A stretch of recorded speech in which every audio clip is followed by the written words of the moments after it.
ನಮಸ್ಕಾರ ವೀಕ್ಷಕರೇ.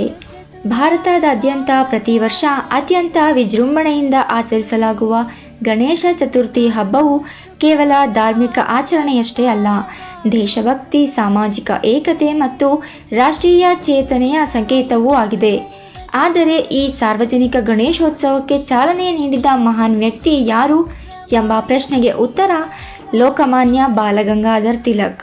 ಇವರನ್ನೇ ಸಾರ್ವಜನಿಕ ಗಣೇಶೋತ್ಸವದ ಪಿತಾಮಹ ಎಂದು ಗೌರವದಿಂದ ಕರೆಯಲಾಗುತ್ತದೆ.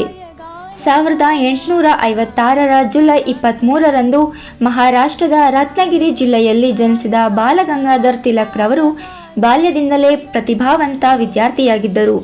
ನಂತರ ಅವರು ಶಿಕ್ಷಕರಾಗಿ, ಪತ್ರಕರ್ತರಾಗಿ, ಸಮಾಜ ಸುಧಾರಕರಾಗಿ ಹಾಗೂ ಭಾರತದ ಸ್ವಾತಂತ್ರ್ಯ ಹೋರಾಟದ ಪ್ರಮುಖ ನಾಯಕರಾಗಿ ಹೊರಹೊಮ್ಮಿದರು. 1893ರಲ್ಲಿ ಅವರು ಮನೆಗಳಲ್ಲಿ ಮಾತ್ರ ಆಚರಿಸಲಾಗುತ್ತಿದ್ದ ಗಣೇಶ ಚತುರ್ಥಿಯನ್ನು ಸಾರ್ವಜನಿಕ ಗಣೇಶೋತ್ಸವವಾಗಿ ಆಚರಿಸಲು ಕರೆ ನೀಡಿದರು. ಆ ಸಮಯದಲ್ಲಿ ಭಾರತ ಬ್ರಿಟಿಷರ ಆಳ್ವಿಕೆಯಲ್ಲಿ ಇತ್ತು. ಜನರು ದೊಡ್ಡ ಪ್ರಮಾಣದಲ್ಲಿ ಸಭೆ ನಡೆಸುವುದು ಮತ್ತು ರಾಷ್ಟ್ರಭಕ್ತಿ ವಿಚಾರವನ್ನು ಬಹಿರಂಗವಾಗಿ ಚರ್ಚಿಸುವುದು ಕಷ್ಟಕರವಾಗಿತ್ತು.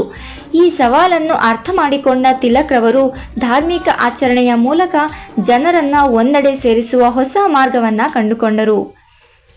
ಸಾರ್ವಜನಿಕ ಸ್ಥಳಗಳಲ್ಲಿ ಗಣಪತಿಯ ಪ್ರತಿಷ್ಠಾಪನೆ, ಭಜನೆ, ಕೀರ್ತನೆ, ಸಾಂಸ್ಕೃತಿಕ ಕಾರ್ಯಕ್ರಮಗಳು, ಉಪನ್ಯಾಸಗಳು ಮತ್ತು ದೇಶಭಕ್ತಿ ಭಾಷಣಗಳ ಮೂಲಕ ಜನರಲ್ಲಿ ರಾಷ್ಟ್ರೀಯ ಚೇತನೆಯನ್ನು ಬೆಳೆಸಿದರು.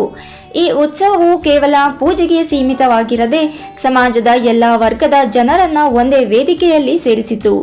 ಜಾತಿ, ವರ್ಣ, ಶ್ರೀಮಂತ, ಬಡವ ಎಂಬ ಭೇದಗಳನ್ನು ಮೀರಿ ಎಲ್ಲರೂ ಒಟ್ಟಾಗಿ ಭಾಗವಹಿಸುವ ಮೂಲಕ ಸಾಮಾಜಿಕ ಏಕತೆಯ ಸಂದೇಶವನ್ನು ಸಾರಿತು. ಸ್ವಾತಂತ್ರ್ಯ ಹೋರಾಟದಲ್ಲಿ ಅವರ ಪಾತ್ರ ಅಪಾರವಾಗಿದ್ದ ಕಾರಣ ಜನರು ಅವರನ್ನು ಪ್ರೀತಿಯಿಂದ ಲೋಕಮಾನ್ಯ ಎಂದು ಕರೆದರು. ಅದರ ಅರ್ಥ ಜನರಿಂದ ಮಾನ್ಯತೆ ಪಡೆದ ನಾಯಕ ಎಂಬುದಾಗಿತ್ತು. 1920ರ ಆಗಸ್ಟ್ 1ರಂದು ತಿಲಕ್ ರವರು ನಿಧನರಾದರು. ಅವರು ಆರಂಭಿಸಿದ ಸಾರ್ವಜನಿಕ ಗಣೇಶೋತ್ಸವದ ಸಂಪ್ರದಾಯ ಇಂದಿಗೂ ಭಾರತದಾದ್ಯಂತ ಅದ್ಧೂರಿಯಾಗಿ ಮುಂದುವರಿಯುತ್ತಿದೆ. ಇಂದು ಲಕ್ಷಾಂತರ ಜನರು ಆಚರಿಸುವ ಗಣೇಶೋತ್ಸವದ ಹಿಂದೆ ದೇಶಭಕ್ತಿ, ಸಂಘಟನೆ ಮತ್ತು ಸಾಮಾಜಿಕ ಏಕತೆಯ ಮಹತ್ವದ ಸಂದೇಶ ಅಡಗಿದೆ.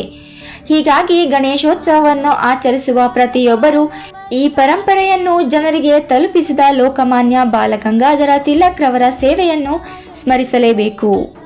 ಇದೇ ರೀತಿಯ ಇನ್ನಷ್ಟು ವಿಶೇಷ ಮಾಹಿತಿಗಾಗಿ ನೀವು ನೋಡ್ತಾ ಇರಿ ನಮ್ಮ ಚಾಲುಕ್ಯ ಟಿವಿ.